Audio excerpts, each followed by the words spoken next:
കേരള രാഷ്ട്രീയത്തിന്റെ ചരിത്ര വഴികളിൽ അത്യപൂർവമായ ഒരു സന്ദർഭത്തിനാണ് ഈ വാരം സാക്ഷ്യം വഹിക്കുന്നത്. ആഗോള പൗരൻ എന്ന നിലയിലും അറിവുത്സവം എന്ന നിലയിലും മലയാളികൾ നെഞ്ചേറ്റിയ ഡോക്ടർ ശശി തരൂർ MP കോൺഗ്രസ് എന്ന തന്റെ തറവാട് വീട് പുതിയൊരു രാഷ്ട്രീയ വഴിയിൽ തേടുന്നു എന്ന വാർത്തകൾ വെറും ഒരു അഭ്യൂഹത്തിനപ്പുറം ഗൗരവകരമായ ചർച്ചകളിലേക്ക് നീങ്ങുകയാണ്. ദുബായിൽ നിന്നും നേരിട്ട് ഡൽഹിയിലേക്ക് പറക്കാനുള്ള തരൂരിന്റെ തീരുമാനം കേരളത്തിലെ UDF കേന്ദ്രങ്ങളിൽ വലിയ അങ്കലാപ്പാണ് സൃഷ്ടിച്ചിരിക്കുന്നത്. ശശി തരൂർ എന്ന പേര് കേവലം ഒരു MP-യുടേതല്ല, മറിച്ച് കേരളത്തിലെ വലിയൊരു ജനവിഭാഗത്തിന്റെ പ്രതീക്ഷയാണ്. എന്നാൽ ആ പ്രതീക്ഷകളെ കോൺഗ്രസ് ഹൈക്കമാൻഡും സംസ്ഥാന നേതൃത്വവും എങ്ങനെ കൈകാര്യം ചെയ്യുന്നു എന്നതിലാണ് നിലവിലെ രാഷ്ട്രീയ പ്രതിസന്ധി ഒളിഞ്ഞിരിക്കുന്നത്. ദുബായിലെ രഹസ്യ ചർച്ചകൾക്ക് ശേഷം കേരളത്തിലെ നിർണായക യോഗങ്ങൾ ഒഴിവാക്കി തരൂർ ഡൽഹിയിലേക്ക് പോയത് കൃത്യമായ ഒരു രാഷ്ട്രീയ വിച്ഛേദനത്തിന്റെ സൂചനയാണ്. തരൂരിന്റെ ദുബായ് സന്ദർശനം കേവലം ഒരു സ്വകാര്യ യാത്രയായിരുന്നില്ല. മുഖ്യമന്ത്രി പിണറായി വിജയനുമായി അടുത്ത ബന്ധമുള്ള ഗൾഫ് മേഖലയിലെ പ്രമുഖനായ ഒരു പ്രവാസി വ്യവസായിയുമായി തരൂർ നടത്തിയ കൂടിക്കാഴ്ചയാണ് എല്ലാ ചർച്ചകളുടെയും കേന്ദ്രം.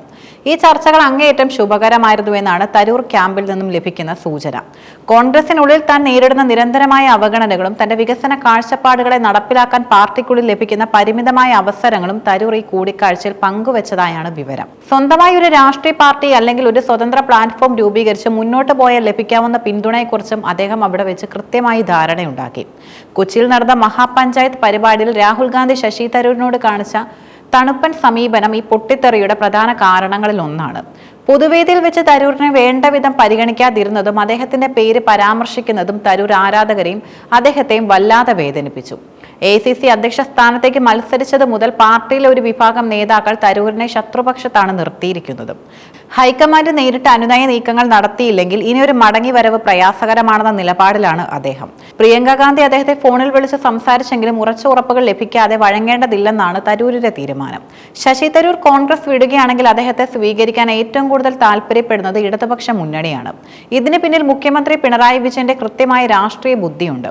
സാധാരണഗതിയിൽ ഇടതുപക്ഷത്തോട് അകലം പാലിക്കുന്ന മധ്യവർഗ വോട്ടർമാരെയും ബുദ്ധിജീവികളെയും തരൂരിലൂടെ LDF-ലേക്ക് അടുപ്പിക്കാൻ സാധിക്കും. തരൂർ സ്വന്തം പാർട്ടി രൂപീകരിക്കുകയാണെങ്കിൽ വരാനിരിക്കുന്ന നിയമസഭാ തെരഞ്ഞെടുപ്പിൽ 15 സീറ്റുകൾ വരെ അദ്ദേഹത്തിന് നൽകാൻ ഇടതു മുന്നണി തയ്യാറായേക്കും. ഇതിലൂടെ UDF-ന്റെ ഉറച്ച കോട്ടകളിൽ വിള്ളലുകൾ ഉണ്ടാക്കാൻ CPM-ന് സാധിക്കും. ലോകമെമ്പാടുമുള്ള മലയാളികൾക്കിടയിൽ തരൂരിനുള്ള സ്വാധീനം വോട്ടാക്കി മാറ്റാൻ ഇടതുപക്ഷത്തിന് ഇതിലൂടെ വലിയൊരു അവസരം ലഭിക്കും. തിരുവനന്തപുരത്ത് നടക്കുന്ന തിരഞ്ഞെടുപ്പ് അവലോകന യോഗം തരൂർ ഒഴിവാക്കിയത് സംസ്ഥാന നേതൃത്വത്തോടുള്ള പ്രതിഷേധത്തിന്റെ സൂചനയാണ്. പ്രതിപക്ഷ നേതാവ് VD Satheesan, KPCC president K Sudhakaran എന്നിവരുമായി തരൂർ പൊരുത്തപ്പെട്ടു പോകാൻ പ്രയാസപ്പെടുന്നുണ്ട്. കേരള രാഷ്ട്രീയത്തിൽ സജീവമാകാൻ താൻ ആഗ്രഹിക്കുമ്പോൾ അതിന് തടസ്സം നിൽക്കുന്ന ഘടകങ്ങളെ പാടെ അവഗണിക്കുക എന്ന തന്ത്രമാണ് തരൂർ ഇപ്പോൾ പയറ്റുന്നത്. അടുത്ത ഒരാഴ്ചയ്ക്കുള്ളിൽ ശശി തരൂർ തന്റെ രാഷ്ട്രീയ ഭാവി പ്രഖ്യാപിക്കുമെന്നാണ് കരുതപ്പെടുന്നത്. അദ്ദേഹത്തിന്റെ മുന്നിലുള്ള വഴികൾ നിരവധിയാണ്. കോൺഗ്രസിനും BJP-ക്കും ഇടതുപക്ഷത്തിനും ഇടയിൽ ഒരു ലിബറൽ വികസന കാഴ്ചപ്പാടുള്ള പുതിയ പാർട്ടി രൂപീകരിക്കുക, LDF പിന്തുണയോടെ ഒരു സ്വതന്ത്ര വ്യക്തിത്വമായി തുടരുക, ACC-യിൽ വലിയൊരു പദവിയോ കേരളത്തിലെ തിരഞ്ഞെടുപ്പ് നയിക്കാനുള്ള പൂർണ്ണ ചുമതലയോ ലഭിച്ചാൽ കോൺഗ്രസിൽ തുടരുക. നിലവിലെ സാഹചര്യത്തിൽ മൂന്നാമത്തെ വഴിക്ക് സാധ്യത കുറവാണ്. കാരണം കേരളത്തിലെ ഗ്രൂപ്പ് സമവാക്യങ്ങൾ തരൂരിനെ അത്തരം ഒരു സ്ഥാനത്തേക്ക് വരാൻ അനുവദിക്കില്ലെന്ന് അദ്ദേഹത്തിന് വ്യക്തമായി അറിയാം. ശശി തരൂർ മുന്നണി വിട്ടാൽ അത് UDF-ന്റെ തകർച്ചയ്ക്ക് ആക്കം കൂട്ടും. തിരുവനന്തപുരം പോലുള്ള ലോക്സഭാ മണ്ഡലങ്ങളിൽ തരൂരിന് ലഭിക്കുന്ന വോട്ടുകൾ വ്യക്തിപരമായി വോട്ടുകളാണ്. അദ്ദേഹം പാർട്ടി വിട്ടാൽ ആ വോട്ടുകൾ വലിയ തോതിൽ ഇടതുപക്ഷത്തേക്കോ അല്ലെങ്കിൽ തരൂരിന്റെ പുതിയ പാർട്ടിയിലേക്കോ മാറും. ഇത് കോൺഗ്രസിന്റെ നിയമസഭാ മോഹങ്ങൾക്ക് കനത്ത തിരിച്ചടിയാകും. കേരള രാഷ്ട്രീയത്തിലെ മാന്ത്രികൻ എന്ന് വിളിക്കാവുന്ന ശശി തരൂർ ഒരു നിർണായക നീക്കത്തിലാണ്. ആഗോളതലത്തിൽ നേടിയ അറിവും അനുഭവ സമ്പത്തും കേരളത്തിന്റെ വികസനത്തിനായി ഉപയോഗിക്കാൻ കോൺഗ്രസ് തടസ്സം നിൽക്കുന്നു എന്ന തോന്നൽ അദ്ദേഹത്തെ പുതിയ തീരങ്ങളിലേക്ക് നയിക്കുകയാണ്. പിണറായി വിജയൻ വിരിച്ച ചുവപ്പ് പരവതാനിയിലൂടെ തരൂർ ഇടതുപക്ഷത്തേക്ക് നടന്നു കയറുമോ അതോ സ്വന്തം ചക്രവാളം സൃഷ്ടിക്കുമോ എന്നതാണ് ഇനി അറിയേണ്ടത്. ഒരു കാര്യം ഉറപ്പാണ്, കേരള രാഷ്ട്രീയത്തിന്റെ ക്ലൈമാക്സ് ഇനിയും ബാക്കിയുണ്ട്. തിരുവനന്തപുരത്തെ നഗരകേന്ദ്രീകൃതമായ മധ്യവർഗ വോട്ടുകളും യുവാക്കളുടെ ബുദ്ധിജീവികളുടെയും പിന്തുണയും തരൂരിന് ലഭിക്കുന്ന വലിയൊരു ഘടകമാണ്. അദ്ദേഹം മറ്റൊരു പ്ലാറ്റ്ഫോമിലേക്ക് മാറിയാൽ ഈ ഫ്ലോട്ടിംഗ് വോട്ടുകൾ കോൺഗ്രസ് പൂർണ്ണമായും നഷ്ടപ്പെടും. ഇത് UDF-നെ സംബന്ധിച്ചിടത്തോളം തിരുവനന്തപുരത്ത് ഒരു വലിയ തകർച്ചയ്ക്കും വഴിവെക്കും. തിരുവനന്തപുരം മണ്ഡലത്തിലെ നിർണായകമായ തീരദേശ വോട്ടുകളിലും ക്രൈസ്തവ മുസ്ലിം വിഭാഗങ്ങൾക്കിടയിലും തരൂരിന് വലിയ സ്വീകാര്യതയുണ്ട്. ഇടതു മുന്നണിയുടെ പിന്തുണയോടെയാണ് തരൂർ നീങ്ങുന്നതെങ്കിൽ ഈ വോട്ടുകൾ LDF-ലേക്ക് ഏകീകരിക്കപ്പെടും. ഇത് മണ്ഡലത്തിൽ 2ാം സ്ഥാനത്തോ 3ാം സ്ഥാനത്തോ നിൽക്കുന്ന BJP-യെ സംബന്ധിച്ചിടത്തോളം വലിയ വെല്ലുവിളിയായി മാറും.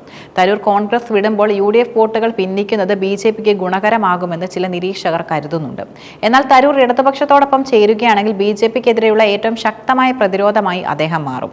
BJP-യിലേക്ക് പോകാൻ സാധ്യതയുള്ള ഹൈന്ദവ വോട്ടുകളിലെ നിഷ്പക്ഷ വോട്ടുകൾ പിടിച്ചു നിർത്താൻ തരൂരിന് സാധിക്കും. തരൂരിനെ പോലൊരു അധികായനില്ലാതെ തിരുവനന്തപുരത്ത് മത്സരിക്കുന്നത് കോൺഗ്രസിന് ആത്മഹത്യാപരമായിരിക്കും. പാർട്ടി വോട്ടുകൾ മാത്രം ഉപയോഗിച്ച് BJPയും തരൂർ ഉൾപ്പെടുന്ന പുതിയ സഖ്യത്തെയും പ്രതിരോധിക്കാൻ കോൺഗ്രസിന് വല്ലാതെ വിയർപ്പൊഴുക്കേണ്ടി വരും. ചുരുക്കത്തിൽ തരൂരിന്റെ നീക്കം തിരുവനന്തപുരത്ത് കോൺഗ്രസിന്റെ ആധിപത്യം അവസാനിപ്പിക്കുകയും ഇടതുപക്ഷത്തിന് മണ്ഡലത്തിൽ പുതിയൊരു ജീവൻ നൽകുകയും ചെയ്യും.